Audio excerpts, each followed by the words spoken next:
Nukusga jami 160 dan ortiq avtobus va elektroavtobus olib kelinadi. Qo'ng'irot, Qarauzak va Beruniy tumanlarida quvvati 7,1 megavatlik gigant shamol elektrostansiyalari qurilmoqda. Prezident Shavkat Mirziyoyev Pokiston Islom Respublikasi bosh vaziri Shahboz Sharifning taklifiga binoan 5-6 fevral kunlari davlat tashrifi bilan ushbu mamlakatda bo'ldi. Assalomu alaykum. Hafta davomida yuz bergan yangiliklarni yoritib boruvchi bu xushxabar va biz dayjestni boshlaymiz.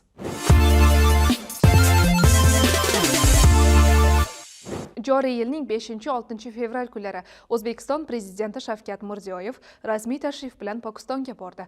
Tashrif Islomobod shahrida bo'lib o'tdi va ikki mamlakat munosabatlarida muhim bosqich bo'ldi. Prezident Shavkat Mirziyoyev Pokiston prezidenti Asif Al-Zardari va bosh vazir Shahboz Sharif bilan uchrashuvlar o'tkazdi. Muzokaralarda siyosiy kelishuvlar, savdo-iqtisodiy hamkorlik, xavfsizlik va mintaqaviy masalalar muhokama qilindi. Tashrif yakunida O'zbekiston va Pokiston o'rtasida qariyb 30 ta hujjat va memorandum imzolandi.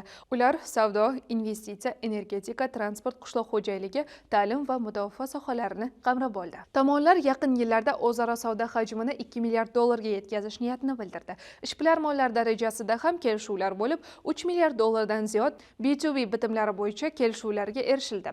Bu esa ikki mamlakat biznesi uchun ham yangi imkoniyatlar eshigini ochadi. Shuningdek, tomonlar O'zbekiston-Afg'oniston-Pokiston temir yo'li loyihasini muhim strategik loyiha sifatida qayd etdi. Ushbu loyiha Markaziy Osiyoni Janubiy Osiyo bilan bog'lashda muhim ahamiyatga ega.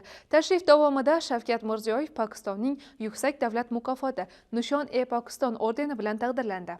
Bu O'zbekiston-Pokiston munosabatlariga berilgan yuksak siyosiy baho sifatida ko'rilmoqda. Hududda ilk bor chiqindilarni qayta ishlovchi yangi zavod qurilishiga tamal toshi qo'yildi. O'tgan hafta Nukus tumanida yangidan qurilish arafasida turgan yana bir yirik zavodga poydevor qo'yish marosimi o'tkazildi. Unda Qoraqalpog'iston Respublikasi Jo'xori kengashining raisi Amanboy O'rinboyev ishtirok etib, yig'ilganlarni maishiy chiqindilarni qayta ishlash yo'nalishida muhim o'rin tutadigan yangi zavod qurilishining poydevori qo'yilishi munosabati bilan tabrikladi. Ushbu loyiha xitoylik investorlar tomonidan chiqindini yoqish orqali elektr energiyasi ishlab chiqarishga qaratilib, chiqindilarni qayta ishlash yo'nalishida muhim loyihalardan biri bo'lgan ushbu zavodni 80 million dollar mablag'lar hisobidan ishga tushirish orqali yiliga 274 ming tonna qattiq maishiy chiqindilar qayta ishlanadi. Bundan tashqari 80 ming megavat soat elektr energiyasi ishlab chiqarish yo'lga qo'yiladi.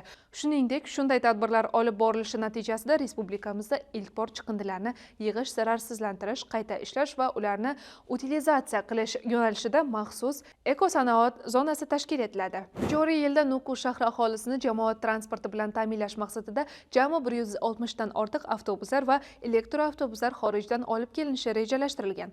Jumladan transport xizmati ko'rsatuvchi tadbirkorlar tomonidan 50 tonna hamda Yevropa tiklanish va taraqqiyot bankining 55 million dollari mablag'i hisobidan 112 tonna elektroavtobuslar olib kelinishi ko'zda tutilmoqda. Shundan 50 ta avtobus tumanlar aro yo'nalishiga qo'yilishi belgilangan. Natijada poytaxtimiz aholisining jamoat transportiga bo'lgan ehtiyoji qariyb 95% ga ta'minlanadi. Ilgari Sapsan Trans Nukus korxonasi tomonidan bahosi 11 milliard so'mlik 12 dona zamonaviy avtobuslar lizing asosida olib kelingan bo'lib, yaqinda shu korxona tomonidan bahosi 24 milliard so'mlik 12 dona elektroavtobuslar olib kelingan edi. Qoraqalpog'istonda umumiy bahosi 8 milliard 600 million dollar bo'lgan gigant shamol elektrostansiyalari quriladi. Aholining, ayniqsa iqtisodiyot tarmoqlarining energiya resurslariga bo'lgan ehtiyojini yaxshilash maqsadida Aqua Power kompaniyasi bilan hamkorlikda Qo'ng'irot, Qarauzak va Beruniy tumanlarida quvvati 7,1 megavatlik umumiy bahosi 8 milliard 600 million dollar bo'lgan gigant shamol elektrostansiyalari qurilmoqda.